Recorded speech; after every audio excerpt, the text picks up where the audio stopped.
వారు ఆల్రెడీ పిలిచినట్టున్నారండి. వారిని అల్లు అర్జున్ గారిని రమ్మన్నట్టున్నారు ఎంక్వైరీ కోసం. వారి ఏదైతే వారి స్టేట్మెంట్ ఉంటుందో అదంతా కూడా ఇవాళ రికార్డ్ అవుతుంది. ప్రజలందరూ కూడా చూస్తున్నారు జరుగుతున్నటువంటి ఏదేమైనప్పటికీ కూడా ఇప్పుడు ఈ ఏదైతే ఎంక్వైరీ జరుగుతుందో ఎంక్వైరీ జరిగిన తర్వాత డెఫినెట్ గా దాని మీద యాక్షన్ అనేది ఉంటుంది అనేది నేను అనుకుంటున్నాను.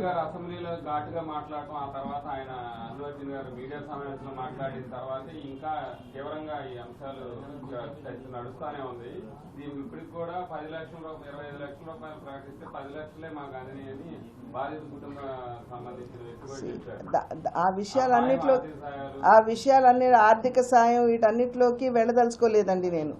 అక్కడ డెఫినెట్గా ఏమిటంటే అల్లు అర్జున్ గారు ఒక యాక్టర్గా వస్తున్నటువంటి సందర్భంలో పోలీసు అక్కడ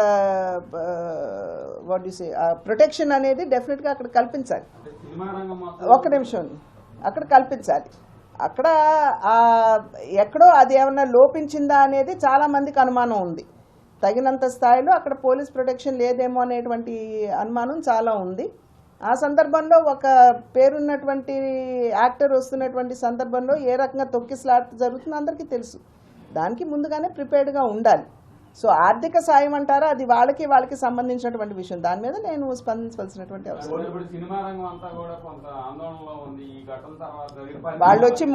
వాళ్ళు ముఖ్యమంత్రి గారిని కలవాలని అనుకుంటున్నారు. వాళ్ళు చర్చించుకుంటారు. ప్రజల ఎమోషన్స్ ఎలా ఉన్నాయంటే ఇప్పుడు ఉమ్మడి నాయకుల మీద వేధింపులు చేసిన పెద్దిరెడ్డి రామచంద్ర మందకొడి గారు స్టేషన్కి సంబంధించి వాళ్ళు ముందు వెస్ట్ సైడ్ డెవలప్మెంట్ అని అనుకున్నారు. మనం గట్టిగా వాళ్ళతో పట్టుబట్టి సిటీ అంతా కూడా మనకి ఈస్ట్ వైపు నుండి మనకి డెవలప్మెంట్ ఈస్ట్ వైపు కావాలంటే డిజైన్స్ మార్చి రీడిజైనింగ్ చేయాల్సి వచ్చింది.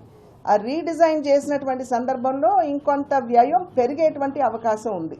అంటే మనకి ఏదైతే అనుమతులు ఉన్నాయో దానికంటే కూడా అధిగమించి ఇప్పుడు వ్యయం పెరిగేటువంటి అవకాశం ఉంది. రైల్వే బోర్డుకు ఆల్రెడీ ఇవన్నీ కూడా వెళ్ళాయి.